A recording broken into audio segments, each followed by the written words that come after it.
Friends, good morning. कैसे हो बेटा? उम्मीद है आप सब अच्छे होंगे।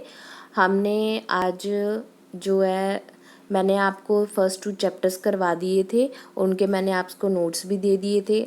मैंने आपको लास्ट वीडियो में 3rd चैप्टर कंप्लीट करवाया था, शूटिंग एन एलिफेंट। ठीक है, तो आज हम इसका नोट्स करने जा रहे हैं। ये जॉर्ज ऑरवेल की कहानी है। George Orwell works as the sub divisional police officer of, इस टाउन में वो सब डिविजनल पुलिस ऑफिसर है। British colony of Burma, Burma में ब्रिटिश कॉलोनी में है। Because he is like the rest of the English, क्योंकि वो English के लिए काम इंग्लिश की तरह है। A military occurs, he is hated by much of the villager. वो इंग्लिश के लिए काम कर रहा है और इंग्लिश मैन है, तो बहुत सारे गाँव के लोग उससे नफरत करते हैं। Though the Burmans never stage a full revolt, चाहे ब्रह्मास उसके अगेंस्ट कोई विरोध नहीं करते। They express their disgust by harassing Europeans at every opportunity, पर वो यूरोपियंस को किसी ना किसी बात पे परेशान करते रहते हैं जब भी उनको मौका मिलता है। Burmese trip Orwell during soccer games, Burma के जब ट्रिप पे वो गया था तो उस टाइम पे ऑरवेल है जो सॉकर की गेम्स खेलता है, and hurl interest at him as he walks down the street, और उसको उसकी इंसल्ट की जाती है जब वो गलियों में घूमता है। The young Buddhist priest torment him the most, और सबसे ज़्यादा उसको बुरे कौन लगते हैं? बुद्धिस्ट, जो यंग बुद्धिस्ट प्रीस्ट पादरी होते हैं। The abuse he suffers from Brahma's confuses Orwell. Abuse मतलब गाले निकालना, जो ब्रह्मा उसको निकालते थे वो ऑरवेल को कंफ्यूज करती थी, क्योंकि he is a theoretically and secretly on their side.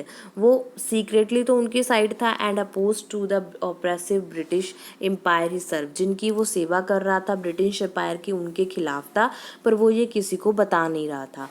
His work handling wretched prisoners, उसका काम क्या था कि उसने बुरे जो प्रिजनर है उनको पकड़ना। Gives him a close up view to the dirty work of Europe, उनको ये बताना कि उन्होंने यूरोप के लिए बुरा काम किया है। And makes him feel guilty for his rule in colonialism, और अब उन्होंने कॉलोनियलिज्म के लिए जो काम किया है उसको उनके लिए गिल्टी, शर्मिंदा करवाना। He has yet to understand that the British Empire is waning and will soon be replaced with even worse regimes. उसको he has yet the understand that, उसको ये पता चलता है कि ब्रिटिश एम्पायर है जो वो ख़त्म होने वाला है, और जल्दी वो किस में रिप्लेस हो जाएगा? व्रॉस रिगम्स में, मतलब एक मिलिट्री बन जाएगी। While Orwell considers the empire and in consciousness tyranny, चाहे उस वो सोचता है कि जो एम्पायर है, इंग्लिश एम्पायर है, ब्रिटिश एम्पायर है, वो एक बहुत ही घटिया टायरनी है। He still hates the insolent Burmese, उसके साथ साथ वो ब्राह्मण्स जो हैं उनके साथ भी नफरत करता है। हु टॉर्मेंट हिम, जो ऑरवेल को उनकी वजह से नफरत करते हैं। This conflicted mind setup is typical of officers in the British Raj, he explain. George well इस बात को एक्सप्लेन करता है कि ये जो माइंड सेट है कन्फ्लिक्ट का, लड़ाई चल रही है कि ब्रह्मास उन्हें पसंद नहीं करते, उन ऑफिसर्स को फिर भी ब्रिटिश के लिए काम करना पड़ता है और ब्रह्मास को के लिए सर्विस करनी पड़ती है, तो ये सारा माइंड सेटअप है जो कॉन्फ्लिक्ट का वो शो कर रहा है। One day a minor incident takes place that gives Orwell insight into the true nature of imperialism and the reasons behind it. एक बार एक ऐसा छोटा सा इंसिडेंट होता है जिसमें ऑरवेल है जो उसको इंपीरियलिज्म और रीजन बिहाइंड इट, उसके पीछे रीजन पता चलता है। He receive a call from another policeman, उसको एक दूसरे पुलिसमैन से फ़ोन आता है, informing him that a huge elephant had been causing damage in the town. उनको पता चलता है कि एक पागल हाथी है जिसने पूरे टाउन को ख़त्म कर दिया है। Orwell heads towards the affected area, Orwell उस एरिया में जाता है जहाँ पे नुकसान हुआ था। ऑन द वे, रास्ते में local explain that the elephant is not wild, local जो लोग होते हैं वो बताते हैं कि एलिफेंट बुरा नहीं है, but rather a domestic one, पर वो पालतू है। That had an attack of musth, पर वो किस had an attack of musth, अब वो मस्ट हो चुका है। Musth occurs when tame elephants, musth कब बनते हैं? जब एलिफेंट्स को टेम, पालतू बनाया जाता है। हेल्ड इन चेन, उनको बांध के रखा जाता है। Break their restraints and go berserk, और वो अपनी जो चेन्स होते हैं उनको तोड़ देते हैं और वहाँ से भाग जाते हैं। The Burmans have been unable to restrain the elephant. Burmans जो होते हैं एलिफेंट को पकड़ने में कामयाब नहीं होते। इट्स महूट और द हैंडलर, और हैंडलर होते हैं, pursued it in the wrong direction. है जो महटूट जो उस पागल हाथी को पकड़ सकता था वो गलत डायरेक्शन में चला गया and is now 12 hours away, और अब उसको 12 घंटे बाद वो आएगा। On it's rampage the elephant has destroyed public and private property and killed life stocks. और इस टाइम जो एलिफेंट था वो पब्लिक और प्राइवेट प्रॉपर्टी खराब कर रहा था और बहुत सारे लोगों को मार रहा था। Orwell to the neighbourhood where the elephant was last spotted, जहाँ पे एलिफेंट को आखिरी बार देखा गया ऑरवेल वहाँ पहुँचता है, which is one of the town's poorest district, जो कि वहाँ का सबसे गरीब इलाका है। He tries to figure out the state of affairs but is as is common in his experience of Asia, he finds that the story makes less and less sense the more he learns about it। पर उसको जाके पता चलता है वहाँ पे लोगों से कि स्टोरी में कोई दम नहीं है, जो जितना उसने सोचा था उससे बहुत कम है। The neighbourhoods inhabitants gave such conflict report that Orwell nearly conclude that the whole story was a hoax। जब लोग उसको कहानी बताते हैं तो ऑरवेल को लगता है कि ये सारी स्टोरी है जो वो मन गढ़ंत है, इसमें कुछ नहीं है। Suddenly he hears a commotion nearby and round a corner to find a coolie. उसको एक आवाज़ सुनाई देती है चिल्लाने की, जो कि कूली के घर से आ रही होती है। लेबरर है जो कूली होते हैं, lying dying in the mud, वो चिक्कड़ में गिला पड़ा है। Crushed and skinned alive by the rogue elephant, उसको किसने मार दिया? एलिफेंट ने।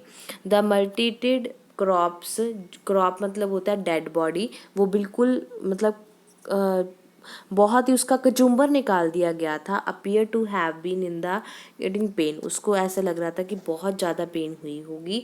Orwell orders a subordinate to bring him a gun strong enough to shoot an elephant. फिर ऑरवेल ने एक स्ट्रॉन्ग गन मंगाई जिससे एलिफेंट को शूट किया जा सकता था।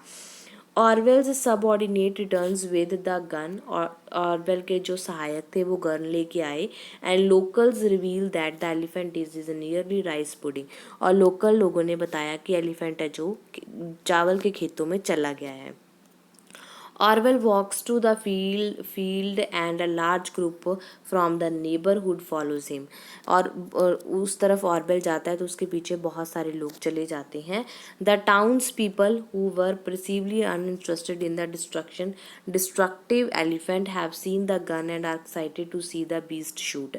पहले तो लोग इतने इंटरेस्टेड नहीं थे, पर जब ऑरवेल के हाथ में गन देखी तो वो उसको देखने चले गए कि उसको कैसे मारता है Orwell. Orwell feel uncomfortable, Orwell को अच्छा नहीं लग रहा था। He had no plan to shoot the elephant, उसका कोई प्लान नहीं था कि वो एलिफेंट को मारे। And requested the rifle only for self defence, और उसने रिक्वेस्ट की कि उसने राइफल सिर्फ अपने सेल्फ डिफेंस के लिए रखी हुई है। The crowd reaches the rice paddy and Orwell shoots the elephant standing next to the road. Crowd है जो वहाँ पे पहुँचता है, ऑरवेल एलिफेंट को शूट करता है सड़क पे खड़ा होके। The elephant is calmly eating grass, animal जो होता है वो सिर्फ घास खा रहा है चुपचाप। Killing an elephant is akin to destroying a huge and costly piece of machinery, and after seeing the peaceful creature or understand that he should not shoot it। Animal जो होता है वो आराम से घास खा रहा है। एनिमल को मारना इसका मतलब ये है कि बहुत बड़ी एक मशीनरी है जो एलिफेंट की, उसको ख़त्म कर देना है। पर जब उसने देखा कि वो तो आराम से खा रहा है, उसने किसी को कोई नुकसान नहीं पहुंचाया, तो ऑरवेल को लगता है कि मुझे इसे नहीं मारना चाहिए। Orwell suspects that the animals attack of must will soon be over, उसको लगता है कि एनिमल का जो अटैक है वो ख़त्म हो गया है। He makes up his mind to simple watch the elephants to make sure it does not become aggressive again and does not plan on harming it. तो ऑरवेल ने अपना माइंड बनाया कि वो शांति से एलिफेंट को देखेगा कि वो दोबारा अग्रेसिव तो नहीं हो जाता और किसी को हार्म तो नहीं पहुंचाता। His inability to resist the crowd's bloodlust makes Orwell reveals that his authority over the locals is hollow sort of power। पर जो भीड़ थी वो चाहती थी कि एलिफेंट को मार दिया जाए, और ऑरवेल ने रियलाइज़ किया कि लोकल लोगों की जो अथॉरिटी है वो ज़्यादा पावरफुल है। Orwell cannot do anything other than what the Brahmas expect him to do. Orwell cannot do anything Brahmas expect, जो लोग उससे उम्मीद कर रहे थे ऑरवेल वैसा कुछ नहीं कर सकता था. He is constrained by having to impress the empire subject by embodying the conventional figure of the western country. वो सिर्फ वहाँ के लोगों को खुश करके उनको अपनी साइड करना चाहता था क्योंकि वो उसको नफरत करते थे. Still Orwell does not want to kill the beast, पर वो फिर भी अभी भी एलिफेंट को मारना नहीं चाहता था. It appears grandmotherly to him, उसके लिए वो एक बहुत बड़ी ग्रैंड मदरली फीलिंग थी उसके लिए. Killing it would be a form of murder, उसको लगता था कि अगर मैंने उसको मार दिया तो ये उसका मर्डर होगा. Orwell decided that the best way to handle the situation would be approach the elephant to test its temperament and only harm the animal if it behaves aggressive. उसने सोचा कि मैं इस सिचुएशन को हैंडल करता हूँ कि मैं एलिफेंट के पास जाता हूँ और उसको चेक करता हूँ कि वो करता क्या है. अगर उसने हार्म पहुँचाने की कोशिश की तो मैं उसको मार दूंगा. There is only one thing Orwell can do, सिर्फ यही काम कर सकता था. ही लोडेड द गन, उसने गन को भरा. लाइज ऑन द रोड से हटा and takes aim at elephant, और एलिफेंट की तरफ चला गया. द क्राउड साइंस इन एंटिसिपेशन, क्राउड उसके पीछे पीछे था. Orwell aims at the elephant's head too far forward to hit the brain. Orwell ने एम बनाया कि वो गोली है जो सीधे एलिफेंट के सर में, ब्रेन में मारेगा. ही थिंक्स एंड फायर्स, उसने सोचा और फायर करेगा. The crowd rose in excitement and the elephant appear suddenly weakened. उसने फायर कर दिया. क्राउड एक्साइटेड थी कि एलिफेंट कैसे मरेगा. एलिफेंट बहुत वीक हो गया सडनली, जल्दी. After a bit of time, थोड़े ही टाइम में, the elephant sinks to its knees, elephant है जो वो अपने घुटनों पे हो जाता है. एंड बिगिंस टू ड्रॉल, और धीरे धीरे ड्रॉल कांपने लगता है. ऑरवेल फायर्स अगेन, ऑरवेल दोबारा फायर करता है. And the elephant does not fall instead, इस बार एलिफेंट गिरता नहीं है. It wobbles back in onto its feet, वो अपने पीछे वाली फीट्स पे बैठ जाता है. A third shot downs the elephant, third shot से वो और भी बैठ जाता है. He fires at his heart, जो ऑरवेल होता है उसके दिल में गोलियां मारता है.